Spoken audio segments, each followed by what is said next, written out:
I wanted to share with you um, some secrets that I've developed over a decade of making homemade ice cream on and off. So if you think about, making ice cream, if you look at any recipe, it's basically what you're doing is you're taking cream, sweetening it. So you're adding some kind of sugar in some form, and then you're adding your flavorings, and then you're freezing it. That's basically what you're doing.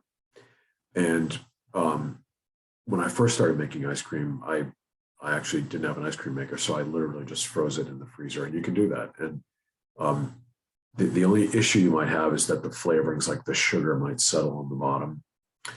Um, or like if you have like, for example, strawberries, they might settle to the bottom. So that's why you have to stir it. Um, so if you just mix it up and then put it in the freezer, you pull it out periodically, and you can literally just stir it up with a spoon.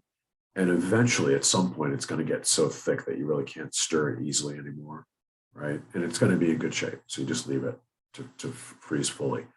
And then when you take it out, it thaws a little bit. It's not going to be as soft as like a store-bought ice cream, most likely.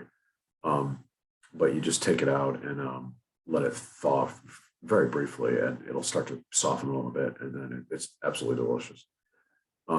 The other element that you use in the mixture is you'll see egg yolks, and so that's one of the things that I've chosen not to use. I tried it with egg yolks the first few times, and I actually didn't like it so much. It made it a real hassle to make, and because of what you have to do with the egg yolks.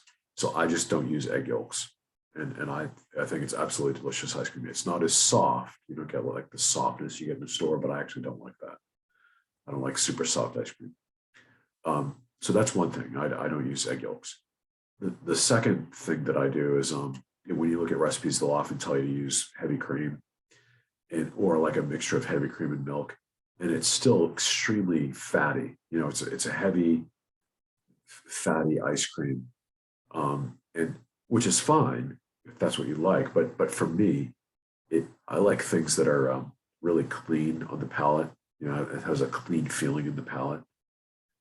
So I've actually found that if I use literally just by half and half, like I use in coffee, it's the perfect balance for me, and it feels clean, and I use the word crystalline to describe the feeling in your mouth.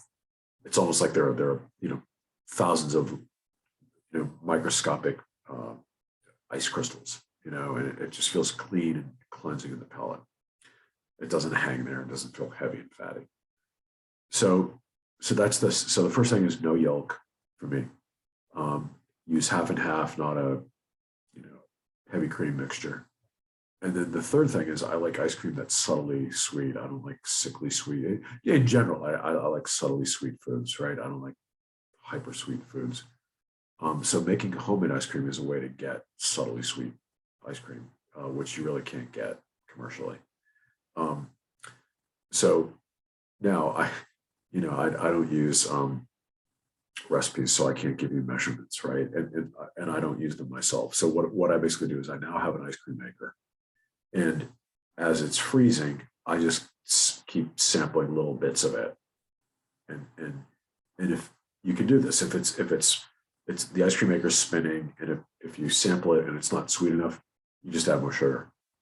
I use honey actually, but I've tried molasses. I've used white sugar. I've used turbinado sugar. I'm sure I've used something else. I can't remember, but you can use maple syrup. I think I've used, yeah. So you can use all those things, but you just want to sample it. And the other thing to keep in mind in terms of the sweetness or the experienced sweetness is the colder foods get, the less sweet they taste. So you might have something that, like, when it starts to freeze, it tastes sweet. It's like just right for you. But as it really freezes up, it doesn't taste as sweet. So you just want to check it. And if it needs more, as the bowl is spinning and the rotor is spinning inside the bowl, if it needs more sweetener, just dump some honey in or sugar or whatever. And I literally just stick a spoon. I'm constantly sticking a spoon in there and scraping it off the sides and stuff. And what's going to happen is you'll get the ice. It never fully freezes, you know, it never completely freezes in the bowl. You get to a point where it's, you know, you'll see, okay, it hasn't changed. It's not going to freeze anymore. And then you scoop it out, put it in a bowl or whatever container you want to freeze it in, put it in the freezer, and then it'll freeze the rest of the way. That is it. I've also over time perfected certain flavors, and I've experimented. Like with coffee, I have 2 ways that I make coffee ice cream, and strawberry. That took a little experimentation. Chocolate. What else? I have an ice cream that's chocolate, walnut, currant. So I'm going to do separate videos on those ice creams. That's it.